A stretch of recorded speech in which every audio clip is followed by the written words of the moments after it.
Sarah Martinez adjusted her worn duffel bag on her shoulder as she walked through the bustling terminal of Chicago O'Hare International Airport. The fluorescent lights reflected off the polished floors, creating a maze of shadows and brightness that reminded her of the desert sun bouncing off metal surfaces in Afghanistan. She had been traveling for nearly 18 hours, catching connecting flights from a small military base overseas, and exhaustion weighed heavily on her shoulders. Her discharge papers were still fresh, tucked safely in her bag alongside her few personal belongings. After 3 tours of duty, 2 Purple Hearts, and 1 Medal of Honor, she was finally heading home to see her elderly mother in Phoenix. The transition from military life to civilian life felt surreal, like walking through a dream where everything looked familiar, but felt foreign at the same time. Sarah had always been practical about money. Growing up in a working-class family in Phoenix, she learned early that every dollar counted. Her mother, Maria, had worked 2 jobs to keep food on the table after Sarah's father left when she was 12. Even now, with her military benefits, Sarah was careful with her spending. She had booked the cheapest ticket available for her flight to Phoenix, which meant a middle seat in the back of the plane. She didn't mind. After sleeping on cots in the desert and catching naps in armored vehicles, airplane seats were luxury regardless of their location. As she approached her gate, Sarah noticed the usual mix of travelers. Business people in expensive suits checking their phones, families with excited children heading to vacation destinations, and elderly couples moving slowly with their carefully packed carry-on bags. She found an empty seat near the gate and settled in to wait for boarding. The familiar weight of her dog tags beneath her civilian clothes provided a small comfort in the unfamiliar environment. The flight was delayed by 30 minutes due to weather, giving Sarah time to call her mother. Maria's voice trembled with excitement when she heard her daughter's voice. They had spoken regularly during Sarah's deployment, but phone calls could never replace the comfort of being in the same room. "Mija, I can't believe you're finally coming home," Maria said, her voice thick with emotion. "I have your room ready, and Mrs. Rodriguez next door has been helping me cook all your favorite foods. We have tamales, pozole, and I even made those cookies you love." Sarah smiled, feeling a warmth spread through her chest. "Mom, you didn't have to do all that. I just want to see you." "Nonsense," Maria replied firmly. "My daughter, the war hero, is coming home. This is a celebration." The phrase war hero made Sarah uncomfortable, as it always did. She didn't feel like a hero. She had done her job, protected her fellow soldiers, and followed orders. The Medal of Honor around her neck felt heavy with the weight of the friends she couldn't save, the battles that still played out in her dreams. But she knew her mother meant well, and arguing would only upset her. When boarding began, Sarah waited patiently as first-class passengers were called, followed by business class and frequent flyers. She watched the well-dressed passengers walk down the jet bridge, many carrying designer luggage, and speaking loudly into their phones about important meetings and business deals. She didn't feel envious, just observant. Her military training had taught her to notice details about people and situations, a habit that was hard to break. Finally, her group was called, and she made her way down the narrow aisle of the Boeing 737. The plane was packed, with passengers stuffing oversized carry-on bags into already full overhead compartments. She found her assigned seat, 23B, sandwiched between a large businessman who was already spreading his belongings across both armrests, and a college student who seemed to be occupying herself with loud phone calls about her social plans. Sarah squeezed into her seat and tried to get comfortable. The businessman, who smelled strongly of cologne and seemed to be perspiring despite the air conditioning, looked her up and down with obvious disapproval. Her clothes were clean but well-worn, faded jeans, a simple gray t-shirt, and old sneakers that had seen better days. She knew she didn't look like she belonged in first class or even business class, but that had never bothered her before. "Excuse me," the businessman said, his voice carrying a tone of authority that Sarah recognized from officers who thought their rank made them superior to everyone else. "I think you might be in the wrong seat. This is a full flight, and I paid extra for the seat next to me to have more room." Sarah checked her boarding pass again, though she knew she was in the right place. "No, sir, this is my assigned seat." 23B. The man huffed and shook his head. This is ridiculous. The airline is really going downhill when they put. He paused, looking her up and down again. People like you next to paying customers. The college student looked up from her phone, sensing tension. Other passengers nearby began to notice the conversation, and Sarah felt the familiar weight of unwanted attention. In Afghanistan, unwanted attention could mean danger, but here it just meant embarrassment and frustration. A flight attendant appeared, drawn by the commotion. She was a middle-aged woman with perfectly styled blonde hair and a professional smile that seemed strained around the edges. Her name tag read Jennifer. "Is there a problem here?" Jennifer asked, her eyes moving between Sarah and the businessman. The businessman immediately launched into his complaint. "Yes, there's definitely a problem. I specifically paid for extra legroom and space, and now I'm crammed in here with." He gestured dismissively towards Sarah, someone who clearly can't afford to be flying. "I'm a platinum member of your frequent flyer program, and this is unacceptable." Sarah felt her jaw tighten, but she remained calm. Military discipline had taught her to control her emotions in difficult situations. "There's no problem," she said quietly. "I'm in my assigned seat." Jennifer looked at Sarah's boarding pass, then at the businessman, clearly trying to navigate the situation diplomatically. "Sir, I understand your frustration, but this passenger has a valid ticket for this seat. If you'd like, I can see if there are any other seats available, but the flight is completely full." The businessman's face reddened. "I don't think you understand. I fly this route every week for business. I spend thousands of dollars with this airline every year. I shouldn't have to deal with." He looked at Sarah again with obvious disdain. "Whatever this is." Other passengers were now openly staring, some recording the confrontation with their phones.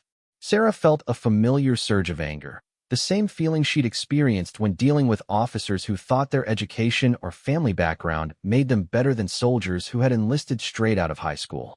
But she also felt something else, a deep weariness that came from fighting battles on multiple fronts. Jennifer seemed uncomfortable with the situation. "Let me see what I can do," she said, addressing the businessman, but glancing nervously at Sarah. "Ma'am, would you mind if I check to see if we have any other seating options available?" Sarah understood what was really happening. The flight attendant was trying to appease the loud, demanding passenger by moving the one who seemed least likely to cause trouble. It was a calculation based on assumptions about who had more value to the airline. She had seen similar calculations made about soldiers based on their rank, background, or connections. "I prefer to stay in my assigned seat," Sarah said calmly. "I paid for this ticket like everyone else." The businessman scoffed. "Right, I'm sure you paid full price. Probably some military discount or charity ticket." The words stung because they carried a grain of truth wrapped in contempt. Sarah had used her military benefits to book the flight, and she wasn't ashamed of her service or the benefits she had earned. But the way he said it made her service sound like charity, like she was somehow undeserving of basic respect. Jennifer looked increasingly flustered. "Sir, please lower your voice. We're trying to resolve this professionally." Professionally, the businessman raised his voice further. Professional would be not seating homeless-looking passengers next to paying customers. "Look at her clothes. Look at that beat-up bag. This is supposed to be a respectable airline." Sarah's hands clenched slightly, but her voice remained steady. "My appearance has nothing to do with my right to sit in the seat I paid for." The college student next to her spoke up for the first time. "Hey, she's not bothering anyone. Maybe you should just chill out." This seemed to infuriate the businessman even more. "Great. Now I'm surrounded by people who don't understand basic standards. This is exactly what's wrong with society today." Jennifer made a decision that would change the trajectory of the entire flight. "Ma'am," she said, addressing Sarah with a forced smile, "I'm going to need to ask you to gather your belongings and come with me. We're going to find you a more suitable seat." The phrase "more suitable" hung in the air like an accusation. Sarah understood that she was being removed not because she had done anything wrong, but because her presence was inconvenient for someone the airline valued more. It was a lesson in economics and social hierarchy that she had learned many times before, but it never got easier. "More suitable?" Sarah asked quietly. "What exactly makes this seat unsuitable for me?" Jennifer's professional mask slipped slightly, revealing the discomfort beneath. Please don't make this more difficult than it needs to be. I'm just trying to make everyone comfortable." The businessman nodded approvingly. Finally, some common sense. "Thank you for handling this appropriately." Sarah looked around at the faces watching her, some sympathetic, others indifferent, a few openly hostile. She thought about her fellow soldiers who had died fighting for the very freedoms that were supposed to prevent this kind of treatment. She thought about her mother, waiting excitedly at home, proud of her daughter's service. She thought about the Medal of Honor in her bag, awarded for actions that had saved lives and upheld the values that this country claimed to represent. But she also thought about the practical reality of the situation. She was outnumbered, outgunned in terms of social status, and fighting this battle would likely result in being removed from the flight entirely. Sometimes tactical retreat was the better option, even when it felt like defeat. "Fine," she said, standing up and reaching for her bag. "I'll move." The businessman smiled triumphantly and immediately spread his belongings across Sarah's former seat. "Much better. Thank you for being reasonable." As Sarah gathered her few possessions, she caught the eye of the college student, who looked genuinely upset by what had transpired. "This is really messed up," the young woman whispered. Sarah nodded slightly, but said nothing. She had learned that acknowledging injustice and fighting it were two very different things, and sometimes survival required choosing your battles carefully. Jennifer led her toward the back of the plane, past rows of passengers who had witnessed her removal. Some looked away uncomfortably, others stared with curiosity, and a few seemed satisfied that someone they perceived as lesser had been put in their place. The walk felt longer than the flights she had taken into combat zones, each step a reminder of her diminished status in this civilian world. "I think we have a seat available in the very back row," Jennifer said, her voice now businesslike and efficient. "It's next to the restroom, so there might be some foot traffic, but at least you'll have a place to sit." The irony wasn't lost on Sarah. She was being moved to the worst seat on the plane, next to the bathroom, after serving her country with distinction. The contrast between the honor she received in military ceremonies and the treatment she received as a civilian was stark and disheartening. As they walked, Sarah's t-shirt shifted slightly, and the chain holding her dog tags became visible around her neck. Jennifer glanced at it, but didn't seem to understand its significance. To many civilians, military service was an abstract concept, something that happened to other people in faraway places. The reality of sacrifice, dedication, and honor was often lost in the gulf between military and civilian life. When they reached the back of the plane, Sarah saw her new seat, 34F, a middle seat in the last row, wedged between a crying baby and a teenager with headphones blasting music so loud that everyone around him could hear it. The seat barely reclined, and the proximity to the bathroom meant a steady stream of passengers would be walking past her for the entire flight. "Here we are," Jennifer said with false cheerfulness. "This should work much better." Sarah looked at the seat, then at the flight attendant, then back at the cramped space that was now her designated place. The message was clear: this is where people like you belong. Not with the business travelers and frequent flyers, not with the people who matter, but here in the back with the inconvenient passengers and the overflow. As she squeezed into the seat, Sarah felt the weight of her Medal of Honor pressing against her chest, hidden beneath her simple t-shirt. She wondered what Jennifer would say if she knew that the woman she had just relocated was one of the most highly decorated soldiers of her generation, someone who had risked her life repeatedly to protect the very freedoms that made commercial air travel possible. But the medal felt meaningless in this context, just a piece of metal that meant nothing to people who measured worth in dollars and designer clothes. Sarah closed her eyes and tried to center herself, drawing on the meditation techniques she had learned during her recovery from combat injuries.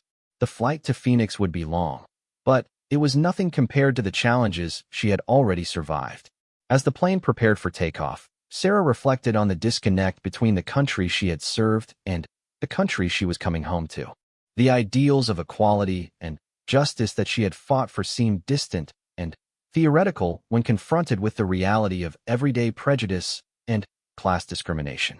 She began to understand that coming home from war wasn't just about returning to a physical place, but about finding her place in a society that often seemed to value appearance over substance, wealth over character, and comfort over justice. The plane taxied down the runway as Sarah tried to find a comfortable position in her cramped seat. The baby next to her continued crying, and his mother looked exhausted and apologetic. The teenager on her other side had fallen asleep with his music still blasting, his head lolling uncomfortably against the window. Every few minutes, passengers walked past her seat to use the restroom, bumping her arm or stepping on her feet in the narrow aisle. Sarah pulled out a worn paperback book from her bag, a collection of poetry that her mother had sent her during her last deployment. Reading had always been her escape during difficult times, and she hoped it would help her cope with the humiliation of being treated like a second-class citizen on her journey home. But concentration was difficult with the constant noise and movement around her. About 30 minutes into the flight, Jennifer appeared at her seat again. This time, her expression was different, less confident, and more uncertain. "Excuse me," Jennifer said, her voice quieter than before. "I hope you're getting settled in okay back here." Sarah looked up from her book. "I'm fine, thank you." Jennifer hesitated, as if she wanted to say something more, but wasn't sure how to approach it. "I couldn't help but notice your dog tags earlier. Are you currently serving?" "I just finished my service," Sarah replied simply. She wasn't inclined to elaborate for someone who had treated her so dismissively just an hour earlier. "What branch?" Jennifer asked, though her question sounded more like polite conversation than genuine interest. "Army." Jennifer nodded, still looking uncomfortable. "Thank you for your service," she said, using the phrase that had become standard civilian interaction with military personnel. It was well-intentioned, but often felt hollow, especially in circumstances like this where actions contradicted words. Sarah simply nodded in acknowledgement. She had heard those words countless times since returning from overseas, and while she appreciated the sentiment, she had learned that gratitude was often superficial when it wasn't accompanied by actual respect or understanding. After Jennifer left, Sarah tried to return to her book, but her mind kept wandering to the events of the past hour. She thought about her fellow soldiers, many of whom had faced similar treatment when they returned home. Military service was honored in the abstract, celebrated in parades and ceremonies, but the reality of veterans' daily experiences was often quite different. She remembered her first day back in civilian clothes after her initial deployment. She had been shopping for groceries, still adjusting to the abundance and variety of choices in American supermarkets after months of military rations. A woman in the checkout line had noticed her military ID when she was paying and thanked her for her service. But when Sarah's card was declined due to a banking error and she needed to call her bank to resolve it, the same woman had huffed impatiently and made comments about people holding up the line. It was a small incident, but it illustrated the gap between public support for the military as an institution and actual support for individual veterans navigating civilian life. People were quick to thank soldiers for their service, but equally quick to judge them when they didn't fit into neat, convenient categories. As the flight continued, Sarah observed the other passengers around her. The mother with the crying baby was clearly struggling, trying to comfort her child while managing a diaper bag and attempting to eat a snack. The woman was dressed in budget clothes and looked like she might be traveling alone with her infant, possibly for a family emergency or to visit relatives. Like Sarah, she seemed to be someone for whom air travel was not a routine luxury, but a necessary expense. The teenager next to her woke up briefly and glanced at Sarah with curiosity. He was probably around 17, with spiky hair and clothes that suggested he was trying hard to look older and cooler than he actually was. His eyes lingered on her dog tags, which were visible when she leaned forward to adjust her position. "Are you a soldier?" he asked quietly, removing one of his earbuds. "I was," Sarah replied. His eyes widened with interest. "Did you fight in Afghanistan?" "Yes." "That's so cool," he said, though he immediately looked embarrassed by his choice of words. "I mean, not cool like fun, but cool like impressive. My older brother is thinking about joining the Marines." Sarah smiled slightly. "It's a big decision. Make sure he understands what he's getting into." The teenager nodded seriously. "Did you see combat?" Sarah hesitated. This was always a difficult question to answer. Civilians often asked it with a mixture of curiosity and voyeurism, wanting to hear exciting stories about battle without understanding the psychological cost of those experiences. But This young man seemed genuinely interested, not just looking for entertainment. Yes, she said simply. Were you scared? It was an honest question, and Sarah appreciated his directness. Sometimes. But fear can be useful if you know how to manage it. It keeps you alert and focused. They talked quietly for a few more minutes before the teenager put his earbuds back in and closed his eyes. Sarah was grateful for the brief, genuine human connection. It reminded her that not all civilians were indifferent to military service, and that many young people still looked up to veterans as role models. About halfway through the flight, Sarah got up to use the restroom. The aisle was narrow, and she had to squeeze past several passengers who barely acknowledged her presence. As she walked toward the front of the plane, she couldn't help but glance toward first class, where passengers were enjoying wider seats, better food, and attentive service. The businessman who had complained about her was now stretched comfortably across both his seats, working on a laptop, and sipping what appeared to be a premium beverage. In the restroom, Sarah caught sight of herself in the mirror. She looked tired, which wasn't surprising given her long journey and the stress of the confrontation earlier. But she also looked older than her 31 years, with lines around her eyes that spoke of experiences beyond her age. Military service, especially combat deployment, aged people in ways that were visible to those who knew what to look for. She splashed water on her face and tried to mentally prepare for the remainder of the flight. Only 2 more hours until Phoenix, where her mother would be waiting with excitement and pride. Maria Martinez had never fully understood what her daughter did during her deployments, but she understood sacrifice and service in her own way. She had spent years working multiple jobs to support her family, and she recognized the same dedication in her daughter's military career. When Sarah returned to her seat, she noticed that Jennifer was serving beverages to the passengers around her. The flight attendant approached with the standard cart, offering sodas, coffee, and snacks to the economy passengers. "What can I get you to drink?" Jennifer asked, her professional smile back in place. "Water, please," Sarah replied. Jennifer handed her a plastic cup with ice and a small bottle of water. "Anything else?" "We have some snacks available for purchase."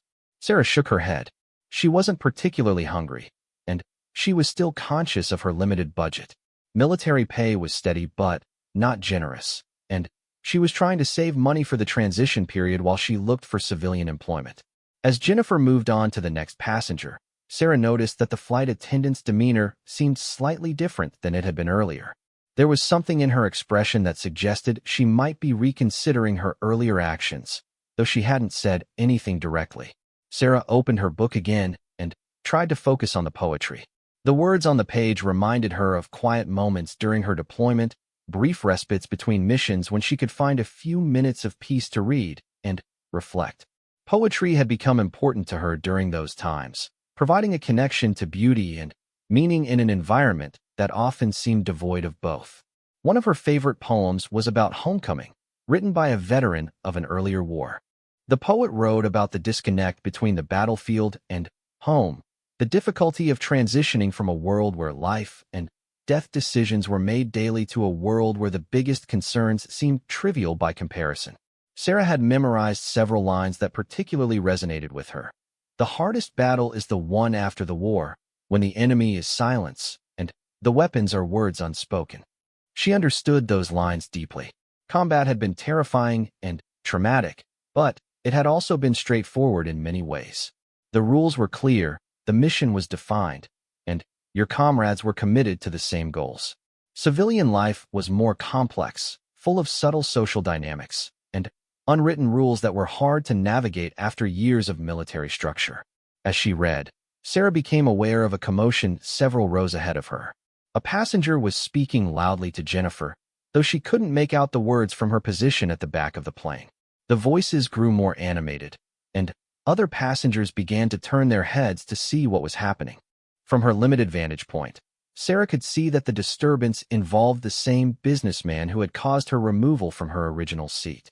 He appeared to be gesturing emphatically while Jennifer tried to maintain her professional composure. Other flight attendants were moving toward the scene, suggesting that whatever was happening was escalating beyond a simple service complaint. Sarah's military training made her instinctively alert to potential threats, even in civilian environments. She had learned to trust her instincts about people and situations, and something about the businessman's behavior from the beginning had struck her as potentially problematic. People who were quick to demean others often had deeper issues with authority and control. The argument continued for several minutes before appearing to settle down. Jennifer and the other flight attendants dispersed, though they continued to monitor the situation closely. Sarah noticed that several passengers near the businessman had moved to different seats, and the atmosphere in that section of the plane remained tense. About 20 minutes later, Jennifer appeared at Sarah's seat again. This time, her expression was noticeably different, more troubled and uncertain. "Excuse me," she said quietly. "Could I speak with you privately for a moment?" Sarah was surprised by the request, but nodded and followed Jennifer to a small galley area near the back of the plane. The space was cramped, with barely enough room for both women to stand comfortably. "I wanted to apologize," Jennifer began, her voice low to avoid being overheard. "The situation earlier with your seat assignment. I handled it poorly." Sarah studied the flight attendant's face, trying to understand what had prompted this change in attitude. "What happened?" Jennifer looked uncomfortable. "The passenger who complained about you. He's been causing problems throughout the flight. He's been rude to the cabin crew, demanding special treatment, and making inappropriate comments to other passengers. A woman complained that he made her uncomfortable, and we've had to warn him about his behavior several times." Sarah wasn't surprised. In her experience, people who were quick to demean others based on appearance or perceived social status often had broader issues with treating people respectfully. "I realize now that I made assumptions about the situation," Jennifer continued. "I shouldn't have moved you from your assigned seat. You hadn't done anything wrong, and I let his complaints influence my judgment." It was an honest admission, and Sarah appreciated the flight attendant's willingness to acknowledge her mistake. But the apology didn't erase the humiliation or change the fundamental problem with how the situation had been handled. "I understand," Sarah said simply. "Thank you for saying that." Jennifer seemed to want to say more, but appeared to be struggling with how to phrase it. "Is there anything I can do to make this right? We don't have any available seats to move you back to, but I could offer you some additional refreshments or—" Sarah shook her head. "I'm fine where I am. The flight will be over soon." Jennifer nodded but still looked troubled. "Can I ask, what kind of work did you do in the Army?" It was a more thoughtful question than the usual civilian inquiries about military service. Sarah considered how much to share. "I was an infantry soldier. I did 3 tours in Afghanistan." Jennifer's eyes widened. Infantry was one of the most dangerous military occupations, and 3 tours represented years of combat deployment. "That must have been incredibly difficult." "It had its challenges," Sarah replied, using the understated language that veterans often employed when discussing their experiences with civilians. "I have so much respect for people who serve," Jennifer said, and this time the words sounded more genuine than the automatic "thank you for your service" she had offered earlier. "I can't imagine the courage that must take." Sarah appreciated the sentiment, but she also recognized the disconnect between civilian perceptions of military service and the reality of veteran experiences. Respect and gratitude were meaningful, but they didn't translate into understanding or practical support when veterans faced challenges in civilian life. As they returned to the main cabin, Sarah reflected on the conversation. Jennifer's apology was sincere, but it also highlighted how quickly people made judgments based on appearance and assumptions. The flight attendant had assumed that Sarah was somehow less deserving of basic courtesy because she didn't look wealthy or important. It was only after witnessing the businessman's continued poor behavior that Jennifer began to question her initial assessment. Sarah settled back into her seat, noting that there were less than 90 minutes remaining in the flight. The baby next to her had finally fallen asleep, and the teenager was reading what appeared to be a comic book. The constant foot traffic to the restroom continued, but she had grown accustomed to the disruption. As the plane began its initial descent toward Phoenix, Sarah felt a mixture of emotions. She was excited to see her mother and to begin the next chapter of her life as a civilian. But she was also anxious about the challenges that lay ahead. The incident on the plane was a reminder that her military service, while personally meaningful, didn't automatically guarantee respect or fair treatment in civilian society. She thought about the other veterans she knew who had struggled with similar transitions. Many had difficulty finding employment that matched their skills and experience. Others faced challenges with housing, healthcare, or education benefits. The gap between military life and civilian life was often wider than people expected, and the support systems that existed were sometimes inadequate for the complexity of the transition. Sarah pulled out her phone and checked for any messages from her mother. Maria had sent several texts expressing her excitement about the reunion, along with updates about the food she was preparing and the neighbors who were planning to stop by to welcome Sarah home. The messages brought a smile to Sarah's face and reminded her of the love and support that was waiting for her, regardless of how strangers on an airplane chose to treat her. As Phoenix came into view through the small airplane window, Sarah felt a sense of anticipation mixed with uncertainty. She was coming home, but she was also beginning a new journey. The military had taught her to adapt to changing circumstances, to overcome obstacles, and to maintain her integrity under pressure. Those lessons would serve her well in the civilian world, even when that world failed to recognize her worth or understand her experiences. The plane continued its descent toward Phoenix Sky Harbor International Airport as Sarah gazed out the small window at the desert landscape below. The familiar sight of brown mountains and sprawling city lights brought a warmth to her chest that she hadn't felt in months. After years of looking out at foreign terrain, seeing the American Southwest felt like a visual confirmation that she was truly coming home. As the aircraft prepared for landing, Sarah noticed increased activity among the flight crew. Jennifer and the other attendants were moving more frequently through the cabin, and their conversation seemed more serious than the typical pre-landing preparations. Something was happening, though Sarah couldn't determine what from her position at the back of the plane. The teenager next to her had put away his comic book and was looking around with curiosity. "Do you think something's wrong?" he asked quietly. Sarah had noticed the same things he had, but her military training had taught her not to speculate about situations without more information. "I'm sure it's just normal procedures," she said, though she continued to observe the crew's behavior carefully. About 10 minutes before touchdown, Jennifer appeared at Sarah's row again. This time, she was accompanied by another flight attendant, an older man with silver hair and a more authoritative demeanor. His name tag identified him as Robert, and he appeared to be a senior crew member. "Ma'am," Robert said, addressing Sarah directly, "we need to speak with you before we land. Could you come with us, please?" Sarah felt a familiar surge of adrenaline, the same heightened awareness that had kept her alive during combat situations. Being singled out by authority figures was rarely a positive development, and her mind immediately began running through possible scenarios. Had someone made a complaint about her?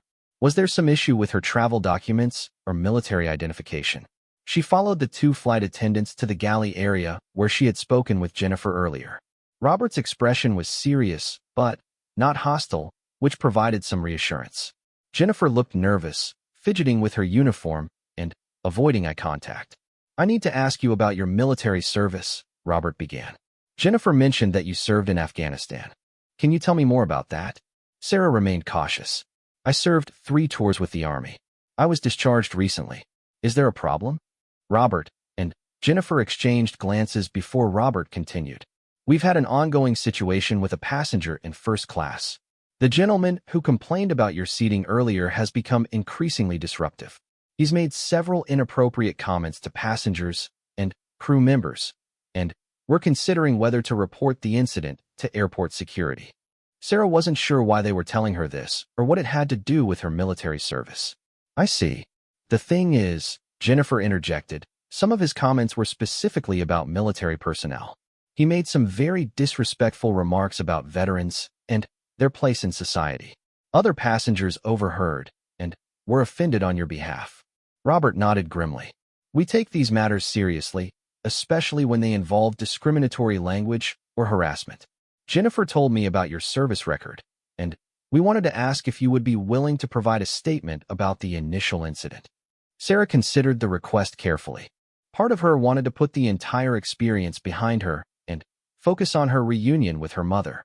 But another part recognized that speaking up might prevent other veterans from facing similar treatment. "What exactly did he say?" she asked. Robert looked uncomfortable. He made comments about military personnel being welfare cases who don't deserve to fly with real taxpayers.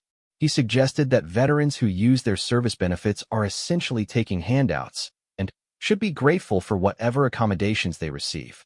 The words stung because they revealed the depth of the businessman's ignorance about military service and veteran benefits. Sarah had earned her benefits through years of dangerous service, and she had paid for her flight ticket like any other passenger. The suggestion that her military service somehow made her less deserving of basic respect was both offensive and factually incorrect. He also made some comments about your appearance, Jennifer added reluctantly, suggesting that the airline should have dress codes to keep out people who don't meet certain standards. Sarah felt her jaw tighten, but she maintained her composure. She had dealt with prejudice before, both in the military and in civilian life, but it never became easier to hear such dismissive attitudes about her service or her worth as a person. What would providing a statement involve, she asked. Just a brief written account of what happened from your perspective, Robert explained. It would help us document the pattern of behavior and provide context for any action we decide to take. Sarah thought about her fellow veterans, many of whom had faced similar discrimination when traveling or seeking services. She thought about the young soldiers currently serving who would eventually return home and might encounter the same attitudes. She thought about her own military oath to defend her country and its values, including the principle that all citizens deserved equal treatment regardless of their economic status or background. I'll provide a statement, she said. Robert nodded approvingly. Thank you. We appreciate your willingness to help us address this situation. As they returned to the main cabin, Sarah noticed that the atmosphere on the plane had changed. Several passengers who had witnessed the businessman's behavior were speaking quietly among themselves, and there was a palpable tension in the air. The man himself was still in his seat, though he appeared to be aware that his actions were under scrutiny. Sarah settled back into her seat as the plane made its final approach to the airport. The landing was smooth, but she could see airport security vehicles on the tarmac, suggesting that the crew had already contacted authorities about the disruptive passenger. As the aircraft came to a stop at the gate, Robert made an announcement over the intercom. Ladies and gentlemen, please remain seated with your seatbelts fastened. We need to address a minor situation before we can begin deplaning. This should only take a few minutes. 2 airport security officers boarded the plane and proceeded directly to the businessman's seat. Sarah couldn't hear the conversation, but she could see that it was becoming animated. The man appeared to be arguing with the officers, gesturing emphatically and raising his voice. Other passengers watched with fascination and discomfort as the situation unfolded. Some were recording the interaction with their phones, though Sarah noticed that flight attendants were asking them to stop filming out of respect for everyone's privacy. After several minutes of discussion, the businessman gathered his belongings and left the plane with the security officers. The mood in the cabin immediately lightened, as if a source of tension had been removed. Thank you for your patience, Robert announced. We can now begin deplaning with first-class passengers. As the plane emptied, Sarah remained in her seat until most of the other passengers had left. She wanted to avoid any potential confrontation or additional attention. When the aisle finally cleared, she gathered her duffel bag and made her way toward the exit.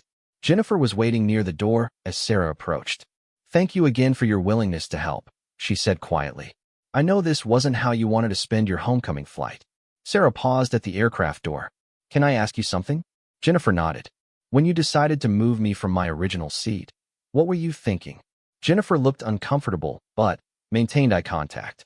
Honestly, I was taking the path of least resistance. He was loud and demanding, and you seemed quieter. I made a business decision based on who I thought would cause less trouble for the crew. It was a brutally honest answer, and Sarah appreciated the candor. And now I realize that taking the path of least resistance often means enabling the wrong people and punishing the right ones, Jennifer replied. You handled that situation with more grace than he deserved, and certainly with more grace than I showed. Sarah nodded and extended her hand. Thank you for being honest about that. They shook hands, and Sarah walked off the plane and into the terminal. The familiar sights and sounds of an American airport felt welcoming after so many hours of travel, but She was most excited about the reunion that awaited her just beyond the security checkpoint. She followed the signs toward baggage claim, though her single duffel bag contained everything she owned. The simplicity of her possessions was a reflection of military life, where mobility and practicality took precedence over material accumulation. She had learned to value experiences and relationships over things, a lesson that had been reinforced by years of seeing how quickly material possessions could be lost in combat situations. As she approached the security exit, Sarah could hear excited voices speaking Spanish mixed with English. She recognized her mother's voice among them, and felt her pace quicken despite her exhaustion. The automatic doors opened, and she saw Maria Martinez standing with several neighbors and family friends, holding a small American flag and a handmade welcome home sign. Maria spotted her daughter immediately and rushed forward with tears streaming down her face. "Mija, my baby is home." The embrace was everything Sarah had imagined during the long nights overseas. Her mother felt smaller and more fragile than she remembered, but her grip was strong and determined. The familiar scent of her mother's perfume mixed with the smell of cooking spices transported Sarah instantly to childhood memories of safety and love. "Let me look at you," Maria said, holding Sarah at arm's length. "You're too thin. We need to put some meat on your bones. Are you hurt? Are you healthy?" "I'm fine, Mom. I'm perfect now that I'm here with you." The small crowd of family and friends took turns embracing Sarah and expressing their pride in her service. Mrs. Rodriguez from next door had brought her grandchildren, who stared at Sarah with wide eyes and asked questions about being a soldier. Mr. Gutierrez, who had served in Vietnam, shook her hand with the firm grip of someone who understood the weight of military service. As they walked toward the parking garage, Maria peppered Sarah with questions about her flight, her health, her plans for the future. Sarah answered patiently, grateful for her mother's attention, but also feeling somewhat overwhelmed by the sudden transition from solitary travel to being surrounded by loving but excited relatives. "How was your flight, Mija?" Maria asked as they loaded Sarah's bag into her car. Sarah hesitated, considering how much to share about the incident on the plane. Her mother was already emotional about her homecoming, and she didn't want to upset her with stories about discrimination or conflict. "It was long," Sarah said simply. "But I'm here now, and that's what matters." Maria seemed to sense that there was more to the story, but she didn't press for details. Instead, she launched into an excited description of all the food she had prepared and the plans she had made for Sarah's first weeks at home. As they drove through the familiar streets of Phoenix, Sarah felt a complex mixture of emotions. She was genuinely happy to be home with her family, but the incident on the plane had reminded her that her transition to civilian life would not be seamless. The skills and experiences that had made her an effective soldier might not translate easily to civilian success, and the respect she had earned through her service was not automatically recognized by everyone she encountered. But looking at her mother's joyful face in the rearview mirror, Sarah felt a renewed sense of purpose. She had fought overseas to protect the freedoms and values that allowed families like hers to thrive in America. Now she would have to fight different battles to claim her place in civilian society and to ensure that other veterans received the respect and opportunities they had earned through their service. The sun was setting over the Phoenix Mountains as they pulled into the driveway of her childhood home.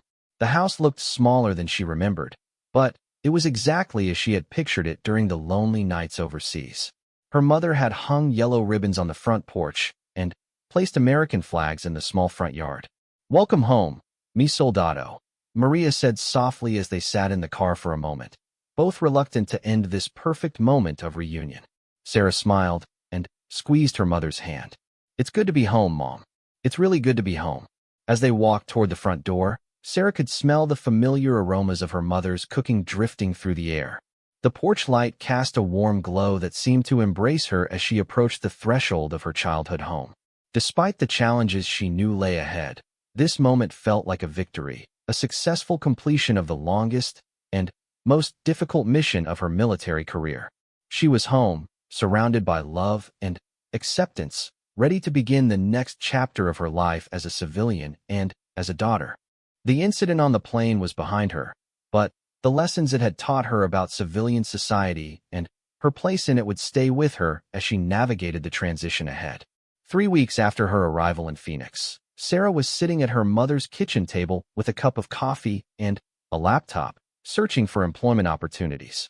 The transition to civilian life had been more challenging than she had anticipated, despite the warmth of her homecoming and her mother's constant support. The incident on the airplane had been a preview of the difficulties she would face as she tried to translate her military experience into civilian terms. Most job applications seemed designed for people who had followed traditional educational and career paths. Sarah's skills in leadership, crisis management, and working under extreme pressure were valuable, but they were difficult to convey in the standard formats that employers expected. Her military service record was impressive, but many civilian hiring managers didn't understand how to evaluate combat experience or specialized military training. Maria appeared in the kitchen doorway, carrying a plate of fresh tortillas and a bowl of scrambled eggs. Despite Sarah's protests, her mother had been treating her homecoming as an extended celebration, preparing elaborate meals and inviting relatives over for regular family gatherings. "Any luck with the job search today?" Maria asked, setting the food in front of her daughter. Sarah closed the laptop and accepted the meal gratefully. "A few possibilities. There's a security company that's interested in my background and a nonprofit organization that works with veterans. Nothing definite yet. Don't worry, Mija. The right opportunity will come. You have so much to offer." Sarah appreciated her mother's optimism, but she was beginning to understand that civilian employers often had limited understanding of military service. Her Medal of Honor was impressive to other veterans and military families, but many civilian hiring managers seemed more interested in college degrees and corporate experience. The doorbell rang, interrupting their conversation. Maria went to answer it and returned with Jennifer, the flight attendant from Sarah's homecoming flight. Sarah was surprised to see her and wondered what had brought her to Phoenix. "I hope you don't mind me stopping by," Jennifer said, looking somewhat nervous. "I got your address from the airline's incident report, and I wanted to speak with you in person." Sarah stood up and gestured for Jennifer to sit down. Maria offered coffee, which Jennifer accepted gratefully. "I wanted to update you on what happened with the passenger who caused the problems on your flight," Jennifer began. "The airline conducted a full investigation based on your statement and the accounts of other passengers and crew members." Sarah had provided a detailed written statement as requested, but she hadn't expected any follow-up contact from the airline. "What did they find?" she asked. Jennifer looked relieved to be sharing positive news. "He's been banned from flying with our airline indefinitely. The investigation found a pattern of discriminatory behavior and harassment that violated multiple policies. Your statement was crucial in establishing the severity of his conduct." "I'm glad the airline took it seriously," Sarah replied. "But you could have told me this over the phone. Why did you come all the way to Phoenix?" Jennifer looked down at her hands, clearly struggling with something she wanted to say. "Because I needed to apologize properly, and because I wanted to tell you something that I learned during the investigation." She paused, gathering her thoughts. "After we filed the initial report, the airline reviewed the security footage from the gate and the aircraft. When they saw the incident from multiple angles, including conversations they hadn't heard in real time, they realized how badly I had handled the situation." Sarah waited for her to continue. "More importantly," Jennifer said, "they discovered something about you that I didn't know when I made the decision to move you from your seat." She reached into her purse and pulled out a printout of what appeared to be a news article. "The airline's security department ran a background check on all passengers involved in the incident. They found this." Sarah took the paper and read the headline: "Local Soldier Receives Medal of Honor for Heroism in Afghanistan." The article was from a Phoenix newspaper and included a photograph of Sarah in her dress uniform, standing next to military officials during the medal ceremony. Maria leaned over to look at the article, her eyes widening with surprise. "Mija, you never told me there was a newspaper story about your medal." Sarah had been so focused on transitioning out of the military that she had never bothered to search for media coverage of her award. The Medal of Honor ceremony had been formal and official, but she hadn't realized that local newspapers had covered it. Jennifer continued, "The article describes what you did to earn that medal. You saved the lives of 12 soldiers during an ambush, carrying wounded comrades to safety while under enemy fire, and you continued fighting even after you were injured yourself. Sarah felt uncomfortable with the detailed recounting of her actions. She had done what was necessary in that situation, following her training and protecting her fellow soldiers. The recognition was meaningful, but she didn't like having her military service reduced to dramatic stories for public consumption. When I read this, Jennifer said, I realized that I had treated one of the most decorated soldiers of her generation like she didn't deserve basic respect. I moved a Medal of Honor recipient to the worst seat on the plane because a rude businessman didn't like how she looked. The irony wasn't lost on Sarah. The same military service that had earned her the highest recognition her country could bestow had been invisible to civilians who judged her based on her appearance and assumptions about her economic status. I don't need special treatment because of my medal, Sarah said quietly. I just wanted to be treated like any other passenger who had paid for a ticket. I understand that, Jennifer replied. But the point is that you deserve that respect regardless of your military service or any awards you might have won. I failed to give you that respect, and I've been thinking about it every day since. Maria reached over and squeezed Sarah's hand. I'm proud of you for how you handled that situation, Mija. You showed them what real dignity looks like. Jennifer nodded in agreement. The way you conducted yourself during that incident, and afterward when you agreed to provide a statement, showed incredible grace under pressure. It made me realize how much I still have to learn about treating people fairly. Sarah appreciated the apology, but she was also thinking about the broader implications of the incident. How many other veterans do you think face similar treatment when they travel? That's actually why I wanted to talk to you in person, Jennifer said. The airline has asked me to help develop a training program for flight crews about recognizing and serving military personnel and veterans. They want to make sure this kind of incident doesn't happen again. She pulled out another document from her purse. They've also asked me to invite you to participate in the program development. They'd like to have veterans involved in creating the training materials and helping educate crew members about military service and veteran experiences. Sarah was intrigued by the opportunity. It would allow her to use her experience constructively and potentially help other veterans avoid similar discrimination. What would that involve, she asked. Initially, it would be consulting work to help design the training curriculum. If the program is successful, there might be opportunities to conduct training sessions or work with the airline on broader veteran outreach initiatives. Maria beamed with pride. That sounds perfect for you, Mija. You could help other soldiers and use all your knowledge and experience. Sarah considered the offer carefully. It wasn't the type of employment she had been searching for, but it aligned with her values and would allow her to continue serving her fellow veterans in a different capacity. I'm interested, she said. When would this start? As soon as you're ready, Jennifer replied. The airline is eager to move forward with this initiative. They recognize that they need to do better, and they want veterans to lead the effort. After Jennifer left, Sarah and Maria sat together in the kitchen, processing the unexpected development. Sarah felt a mixture of vindication and opportunity. The discrimination she had experienced had been wrong, but it was leading to positive changes that could benefit other veterans. I'm proud of how you're handling all of this, Maria said. You're turning something negative into something that will help other people. Sarah nodded, feeling a sense of purpose that had been missing since her discharge from the military. It feels like the right thing to do. Military service doesn't end when you take off the uniform. There are different ways to continue serving.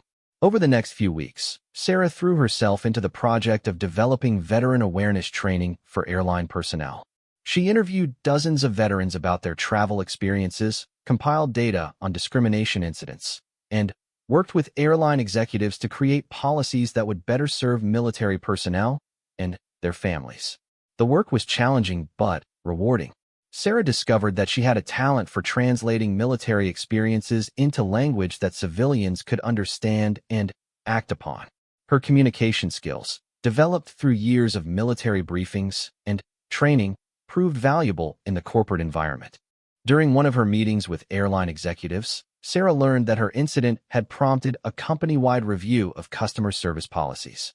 The airline had discovered that discrimination based on appearance or perceived economic status was more common than they had realized, affecting not only veterans, but also passengers with disabilities, families with young children, and travelers who didn't fit conventional expectations of first-class or business-class customers.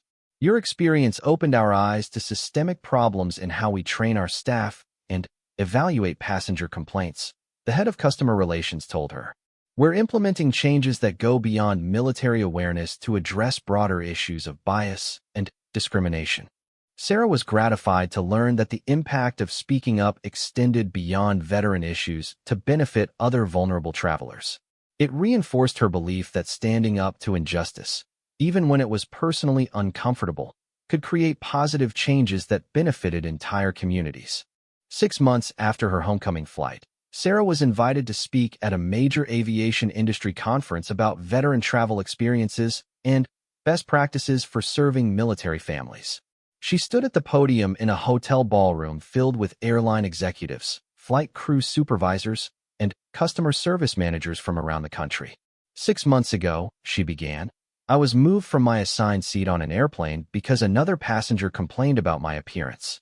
I was treated as if my military service and my status as a paying customer were irrelevant compared to the comfort of someone who was louder and more demanding. The audience listened intently as she described the incident and its aftermath. But that experience also taught me something important about the power of speaking up and the willingness of good people to acknowledge their mistakes and work for positive change. The flight attendant who initially handled the situation poorly became one of my strongest advocates for reform. The airline that allowed discrimination to occur became a leader in veteran awareness training. Sarah paused and looked around the room. Change is possible when we're honest about problems and committed to solutions. Every veteran who travels on your airlines is someone who volunteered to serve their country. They've earned the right to be treated with dignity and respect, not because of their service record or any medals they might have won, but because they're human beings who deserve basic courtesy. The presentation was well received, and Sarah found herself in demand as a consultant for other airlines and travel companies. Her work expanded to include training for hotel chains, rental car companies, and other businesses that served veterans and military families. A year after her homecoming, Sarah was working full-time in veteran advocacy and corporate consulting. She had found a career that utilized her military experience while allowing her to continue serving her fellow veterans. Her mother's house had become an informal headquarters for her growing consulting business, with Maria serving as an unofficial office manager and chief cheerleader. One evening, as Sarah was working late on a training manual for hotel managers, Maria brought her a cup of tea and sat down at the kitchen table. Do you ever regret what happened on that airplane? Maria asked. Sarah considered the question carefully. The incident had been humiliating and frustrating, but it had also led to opportunities and experiences that had shaped her civilian career in positive ways. No, she said finally. It was painful at the time, but it taught me important lessons about civilian society and about my own ability to create change. If I hadn't experienced that discrimination personally, I might not have understood how common it is or how much work needs to be done to address it. Maria nodded approvingly. You've turned something bad into something good. That takes strength and wisdom. Sarah smiled at her mother's assessment. I had good teachers. You taught me that dignity comes from how you handle difficult situations, not from how other people treat you. As she looked around her mother's kitchen, surrounded by the evidence of her new career and the love of her family, Sarah felt a deep sense of satisfaction. The journey from combat veteran to civilian advocate had been challenging, but it had led her to work that felt meaningful and important. Her Medal of Honor sat in a frame on her mother's mantle, but Sarah had learned that her true honor came not from military awards but from how she chose to use her experiences to help others.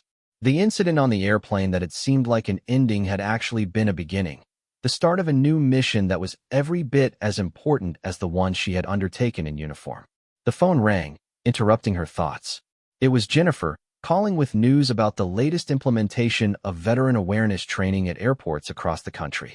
As Sarah listened to the updates about policy changes and improved training programs, she felt a sense of pride that went beyond military recognition.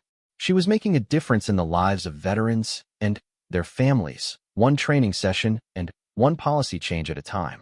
Outside the kitchen window, the Phoenix sun was setting behind the mountains, painting the sky in brilliant shades of orange and gold.